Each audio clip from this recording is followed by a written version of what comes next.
ক্লাবে কেউ নাই? মামা আমি মিথ্যা কথা বলবো আপনাকে? ক্লাবে 3-4 জন মিলে একটা লোকের বউকে আনতে গিয়েছে। আচ্ছা, কার বউকে আনতে গেছে সেটা জানো? সেটা তো জানি না মামা, একটা ছেলে একটু কান্নাকাটি করছিল, তারই বউকে আনতে গিয়েছে। আচ্ছা, ছেলেটার নাম কি ফুটু? হ্যাঁ ওই রকমই হবে, ফুটু না গুটু যা হোক কি নাম। কেন মামা কোনো অসুবিধা হয়েছে? তাহলে বলেন, আমরা ওরা এলি পারে বলে দেবো। বলছি ছেলেটার সাথে কজন গেছে? মামা আমার মামা গেছে, আর ক্লাবের 2 জন সদস্য গেছে, আর সেই ছেলেটা গেছে, 4 জন গেছে। বেশ ঠিক আছে।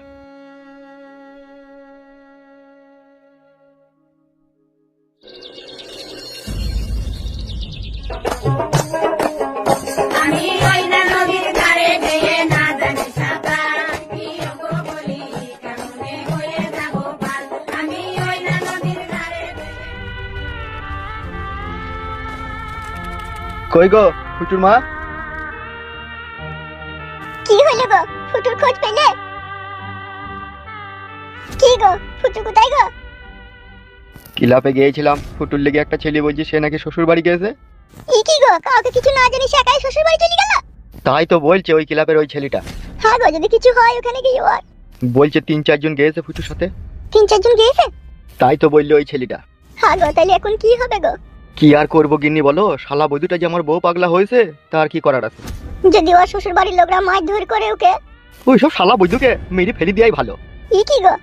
কি গো মারাইছো? আমরা বাবা মা আমাদেরকে কৈফত করছি না, কোনো জিনিস জিজ্ঞেস করছি না, হঠাৎ করে চলে গেল। তাহলে এবার যদি তারা ধরে বেঁধে মেরে গাঁড় খসিয়ে দিয়ে বলে 5 লাখ টাকা নেয়, তাহলে কি হবে এখন? সেইটাই তো আমারও চিন্তা হচ্ছে। শালা খান কি ছেলেকে বুঝেই পারলাম না। তা আমাকে কিসে লেগে গাল দিছো হে? তোমাকে বকাই না, তোকে কেলাবো না এলেকুনি আবার। নিজে ছেলে দোষ করছে দেখুন আমাকে কেলাবে। মাং মারানি ভূতা কপাইলে মাকে ছেলে শাসন করতে পারে না। এই আর কত দূর রে বানা তুই শ্বশুর বাড়ি? এই তো চলেই কি তো মরুভূমি ভাই। ওই দেখো ওই বাড়িটা, দুটো পেঁপে গাছ লাগানো দেখতেছো ওই বাড়িটা? বে চ হাট।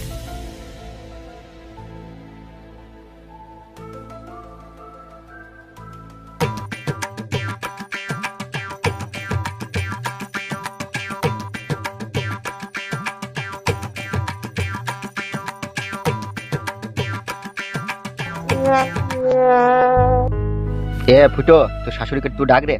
তুমি ডাকো ভাই, তুমি ডাকো। আমাকেই ডাকতে হবে? ওই জন্যই তো তোমাকে সাথে করে আসা, তুমি ডাকো, যা বলবার বলো। বেশ ঠিক আছে, তোমরা ওই চৌকির উপরে বসো। বেশ বলছি। বলছি বাড়িতে কেউ আছেন নাকি? জোরে ডাকো মারা, ফিস ফিস করে ডাকলে শুনতে পাবে। বকছিস কেন তুই? বেলা বেলা। কই গো, কেউ আছো নাকি? যদি একটুকু বেরিয়ে আসতে খুব ভালো হইতো। কি ব্যাপার, কাকে চাই? চাই তো এখন আপনাকেই। আপনার নামটা যেন কি? আমার নাম নারিয়া বেগম। বাহ, খুবই চমৎকার আর মিষ্টি নাম আপনার। তো নারিয়া বেগম বিয়ান, তা আপনি যে কাজটা করছেন, কাজটা তো অতি খারাপ কাজ। দেখো আমাকে ভালো মন্দ বুঝাতে হবে না, ঠিক আছে? ভালো মন্দ বুঝে বুঝে আমার বাল শুধু পেকে গেছে। নারিয়া বেগম বৌদি, আপনার এই রূপ চেহারা দেখে মনে হচ্ছে আপনি খুব জ্ঞানী গুণী বিটি ছেলে, কিন্তু এই সামান্য জিনিসটা আপনি বুঝতে পারছেন না। আপনার এই জামাই আপনার বিটিকে ছাড়া এক মুহূর্ত সে থাকতে পারছে না, আর এইরকম সোনার টুকরো জামাইকে আপনি পায়ে করে লাত মেরে ফেলে দিচ্ছেন। শুনুন, আমি আপনাদের কাছে কোনো ওকালতি ওর বিষয়ে শুনতে চাই না। ও জামাই নামে কলঙ্ক, ও পুরুষ নামে কলঙ্ক। ও আমার বিটিকে রাত 12টা একটা সময় 2 ঘন্টা 3 ঘন্টা থেকে সমানে মেরেছে। তাকে চাটি রাতে ভাত খেতে দেয়নি, বিটি আমার সব বলেছে। বিটি আমার এও বলেছে ওর ভাত আর ও খাবে না। এ কি বলছেন আপনি? এত বড় জুলুম করেছে আপনার মেয়ের উপরে? আমার কথা যদি বিশ্বাস না হয় ওকে জিজ্ঞেস করে দেখুন। কি রে ফুটো, এ তো শাশুড়ি কি বলছে? দেখো মরুভূমি ভাই, আমি মানছি আমার বউকে আমি মেরেছি, আমি গাল দিয়েছি, ঠিক আছে? তবুও তো আমি তার কাছে ক্ষমা চাইছি না চাইনি বলো? তা ক্ষমা চাইছিস তা আবারও পালিয়ে এলো কেন? ওই তো আমার শাশুড়ি টেনে ছেঁচড়ি দেখে লেলো এইরো। নারিয়া বেগম বিয়ান, এটা কিন্তু অন্যায়। জামাই তো আপনার ক্ষমা চেয়েছে আপনার বিটির কাছে। এই তুমি আমাকে কোনটা আগে বলবে সেটা ঠিক করে নাও তো। বিয়ান বলবে কি বৌদি বলবে, কোনটা বলবে তুমি? নদীতে ঢেউ ছাড়া জল ওঠে না, ভোমরা না এলে ফুল ফোটে না, তুমি না আসিলে ভালো না বাসিলে এ দেহে প্রাণ থাকে না। কি জাদু করিলা, জমাই তোমার বিটিকে ছাড়া থাকতে পারছে না। তাই হোক বড়া, আমি ওর কাছে কি নাকি বলি দেবে, মেরি গাল ভেঙে দেবে। আবার দেখ, নাম কি আপনার? ভালো নামটা বলবো? নাম আবার কটা হয় একটা মানুষের? হয় সময় কারণে 3-4টি নাম হয়, তবে ভালো নামটাই বলছি, যে নামটা তোমার খুব পছন্দ হবে। নাম আমার মরুভূমি। মরুভূমি আবার কি নাম? মা গো, ওই নামে আমরা ওকে ডাকি, ওইটাই ওর নাম। এই মানমুখু ছোড়া, তোকে কথা বলতে বললাম আমি? বলেন কি? ঠিকই বলিস বিয়ান তুমি, আপনার জমাই একটা আস্ত মাংমুখু ছোঁড়া। না হলে যেই ঘরে আপনার মতো সুন্দরী রূপবতী শাশুড়ি আছে, সেই ঘরের মেয়েকে কিনা ও মেরিছে, ওর মতো গাধা আছে তাহলে আর। কি সুন্দর দেখতে আপনি, ডাগর ডাগর চোখ আপনার, চুলের মধ্যে খোপা, পরনে লাল শাড়ি, আবার অরেঞ্জ কালার ভিসিয়ার। সো বিউটিফুল লাগছে তোমাকে। শোনো মরুভূমি, শুধু তুমি বলছো তাই, তাও আমার স্বামী আসুক, আমি ভেবে দেখবো ওর সাথে পাঠাবো কি না পাঠাবো, তারপরে সব কথা আলোচনা হবে, ঠিক আছে? মাঝখানে যখন আমি আছি না, এভরি ডোন্ট মাইন্ড। তোমার মেয়ে মানে আমার মেয়ে, আর আমার মেয়ে যদি কিছু হয় ফুটো, তাহলে তোর বাঁচা বাঁচি দুর্ভরসা রে। আপনি আমার আব্বার মতো, আপনি যা বলবেন তাই হবে, আপনার কথা চুল ভরে এদিক ওদিক হবে না আব্বাজান। চুপ শালা খানকির ছেলে। শালা আমার ছেলে হলি তো এই কাজ করতে পারতেন? শালা বৈদ্য, আমার বিয়ান কত সুন্দর বে, যেমন রূপ তার তেমন গুণ, তার তেমন মুখের ভাষা, তাহলে তার মেয়ে কত সুন্দর হবে সেটা আমি বুঝতে পারছি না। আমি আমার দায়িত্বে মেয়েটাকে এখান থেকে নিয়ে যাব, তোর হাতে তুলে দেবো। মেয়ে যদি বিন্দু পরিমাণ কোনো ক্ষয়ক্ষতি হয়, তোর হাত পা কেটে তোকে আমি গাছে ঝুলিয়ে রাখবো, বলে রাখলাম তোকে আমি। যা বলার বলে দিয়েছি, তুমি শুধু আমার দায়িত্বে মেয়েটাকে পাঠাবে, ঠিক আছে? তোমার স্বামীকে একটু বুঝিয়ে পারি বলে, ঠিক আছে? বেশ ঠিক আছে, তাই হবে। তোমরা বসো, আমি তোমাদের জন্য একটু চা নাস্তা পানি করে নিয়ে আসি। বেশ ঠিক আছে, যাও নারিয়া বেগম।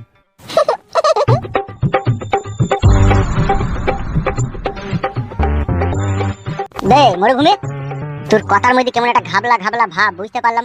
এই তো আপনার দোষ কালু ভাই। আমি কি বলেছিলাম ক্লাবে, যে আমি ওই মেয়েটাকে, মেয়ের মাকে পানির মতো বুঝিয়ে নিয়ে আসবো, বলেছিলাম কি বলেছিলাম না? হ্যাঁ তা তো বলেছিলে, কিন্তু এখন তো দেখছি তোমার ওই শাশুড়ির সাথে কুং কাং করার প্ল্যান। মানুষকে না পটাইলে কোনো কাজ হয় না, বুঝলি বোনা? ঠিকই হয়েছে, মরুভূমি ভাই ট্যালেন্ট আছে, কিভাবে পানির মতো বুঝিয়ে দিল। বেশ এখন চুপ, এখন ওসব কথা বাদ দে, এখন মেয়েটাকে কোনো রকম লিখে দিতে পারলি জানটা বাঁচে, তাহলে কোনো স্বামী লেগে অপেক্ষা করতে হবে নাকি? হ্যাঁ, সে হারাম খোরটাকেও তো একটু বুঝাইতে হবে, নাহলে হচ্ছে না। তাহলে সে হারাম খোরটা আসুক, ততক্ষণ আমরা একটু বসি। হ্যাঁ, বসতে তো হবেই। হ্যাঁ বলো আমার জান, বলো। আমার একবার বিয়ে হয়েছিল বলে তোমার সাথে যদি আমার বিয়ে হয়, তুমি আমাকে কখনো কোনোদিনও খোঁটা দেবে না তো? কি জি বলো আমার মাংকু শোনা তুমি। এই দেখো, আমি চোখ ছুঁয়ে বলছি, আমি কখনো কোনোদিনও ভাববো না কি তোমার বিয়ে হয়েছিল। আমি আজও জানি তুমি আই বড় মেয়ে, কালকেও জানবো তুমি আই বড় মেয়ে। সত্যি? হ্যাঁ গো আমার মাংকু শোনা, সত্যি সত্যি সত্যি। কত স্বপ্ন তোমাকে নিয়ে জানো আমার। কত বলো? আমার এই কুঁড়ে ঘরে তুমি আমার বউ হয়ে, দুই পায়ে নুপুর পরে ঘরের ভিতরে ঝুমুক ঝুমুক করে তুমি হাঁটবে, আর আমি তোমায় পেছন দিয়ে জড়িয়ে ধরে তোমায় আদর করব। সত্যি প্রদীপ, তুমি আমায় এত ভালোবাসো? হ্যাঁ গো আমার প্রাণ প্রিয়সী জানে রঙ্গিলা। না হলে তুমি দেখো, 5 বছর তোমাকে ভালোবেসে আমার চোখের সামনে তোমার বিয়ে হয়ে গেল, আর সেই তুমি স্বামীর ঘর করে এসে আজকে আমার কোলে মাথা রেখে শুয়ে আছো। তাহলে আমার কত ভাগ্য ভালো বলো তো, হারিয়ে যাওয়া প্রেমিকাকে আবার আমি ফিরে পেলাম। শুনো, জামাই খাতা কুকুর বেটা আর 2-3টে পার্টির লোক এসে রঙ্গিলাকে লিখতে। কেন রঙ্গিলা তো যাবে না, ভাত খাবে না, তাহলে লিখতে আসার কি দরকার ছিল? সেইটাই তো, এখন কি করব কিছুই তো বুঝতে পারছি না। আর রঙ্গিলা কোথা? সে প্রদীপের সাথে একটু দেখা করতে গিয়েছে গো। তুই মাগি বিশাল বুদ্ধ, এ কোনো বিয়ে শাদী কিছু হলো না, তুই পর পুরুষের সাথে রঙ্গিলাকে দেখা করতে পাঠাচ্ছিস কেন? এ ফাটা কুকু, বি করবি তো সেটাকে? মাং মারানিকে না বদাম করে মারবো। এই ইয়ার কপালি চুদি, তুই খানকি মাগি যত লষ্ট গুড়ের খাজা। এ ফাটা কুকুর বেটা, তোমার কিছু লেগে দোষ দিছু? মারবো খানকিকে কোনি আবার। খানকি মাগি মেয়েটাই তোর লেগে খারাপ হয়েছিল, মেয়েটা তুই জমায়ের কাছ থেকে ছাড়পত্র লিলি না, আবার একটা পর ছেলের সাথে তাকে দেখা করতে পাঠাচ্ছিস। হ্যাঁ, এই সমস্ত কথাগুলো যদি সমাজের লোক জানতে পারে, আমাদের সমাজে জাকাত ভালো মাগি। ও তাইলে কোন যত দোষ আমার নাকি? ফিটা কুকুর বেটা, মোটা মোটা গাঁট গাঁট টাকা তো ইনকাম করে এনে ঘরে রাখতে পারলি না, যে বিটিটার ভালো জায়গায় বিয়ে দেবো, আর সেই বিটি তার নিজের পছন্দের একটা ভাতার খুঁজে লিখিতা খুঁজে লে, তা তুই আবার তো এরকম করছিস কেন রে পরের মতো? তাহলে লিতে এসে তাহলে পাঠিয়ে দিগা। পাঠাবো কি এমনি এমনি? একটা ফয়সালা করব তারপরে পাঠাবো। তা করদা ফয়সালা, আবার আমাকে বলা কি দরকার? বেরু কাদা কুকুর বেটা, একটা কাজ যদি তুই ভাতার কাদা কুকুর বেটার হাত দিয়ে হইতো, তাহলে কি আর আমার জীবনে এত কষ্ট হইতো রে? মাং মারানি ভক্সা চুদি। তুই ভক্সা চোদা পুরুষ দেখ গা, মগা চোদা পুরুষ 2 পয়সা ইনকাম করার মুরদ নয়। বিটি আবার যাইবা একটা ভাতার খুঁজে লিছি, তাকেও শিখানো বাধা দিছি। ইনকাম হলা পুরুষ হইয়া আর কত কি কইতু, গুদ কপালি ছোড়া।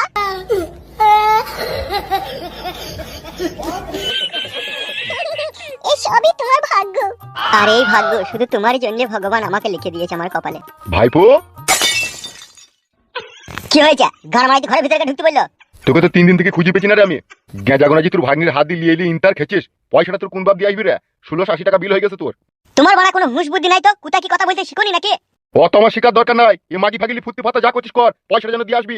কাকে বড় মাগি বলছো তুমি? এ আমার বউ যে বিয়ে করবি জিকামে।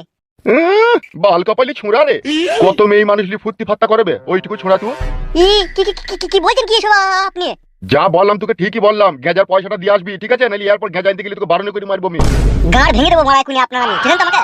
হে বড়া গাঁ কি ভাঙবি রে? পয়সা পাবো, পয়সা দিবি তা। কটা পাও তুমি? বড় বড় মুটামি মারাইছো, কথা মারাইছো। এ বাপ, যা পাই তাই দিয়ে আসবি রে। তোকে আমার কাছে আর গেজা কিনে খেতে হবে না, আর আমি তোর মতো ছেলেকে আর গেজা বেচবো না। ওই 1680 টাকা যেটা তোর কাছে পাবো, এটা জন্য সব জায়গায় সন্ধ্যেবেলায় দিয়ে আসবি। লিলে বাবা যাও এখান থেকে। ভালো মেয়ে তোদের কপালে একটাও জুটলো না। যাদের ব্লাডের ঠিক নাই তারাই তোর কপালে জুটছে। কি গুদমারানির ভাই গো তুমি আবার? আচ্ছা সুরের বাচ্চা, গাঁড়ে বেরিয়ে লাল করে দেবো, গ্রাম থেকে খেটাবো। এত মেয়েদের সাথে লিটিল বিটিল করলে পারে। বাড়া যাও এখান থেকে, বাড়া বেশি বকুনা বাড়াবার, মাথা গরম করে না বাড়া। হ্যাঁ কপালে চুদা তোর মাথা না বাড়ার মাথা ওটা। আর যদি পয়সা পাতি যদি তোর কাছে না পায় না, তোর অবস্থা খারাপ হয়ে যাবে। প্রদীপ। হ্যাঁ হ্যাঁ বলো আমার জান। তুমি গাঞ্জা খাও?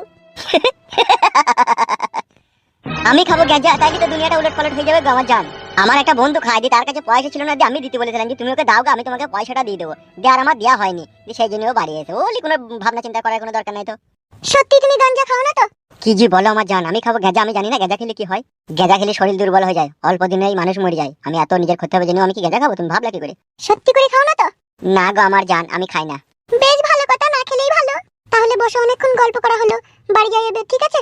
আর একটু থাকো না জান। অত অধৈর্য হইও না শোনা, আজ বাদে কাল তোমার সাথে আমার বিয়ে হবে, তখন সারা জীবন তোমার কোলে মাথা রেখে তোমারই ঘরে থাকবো আমি। তাইলে একটা কিস দিয়ে যাও জান। হয়েছে হয়েছে। সুশ্রী লাগছে। আমি আসি, আবার পরে কথা হবে। এসো।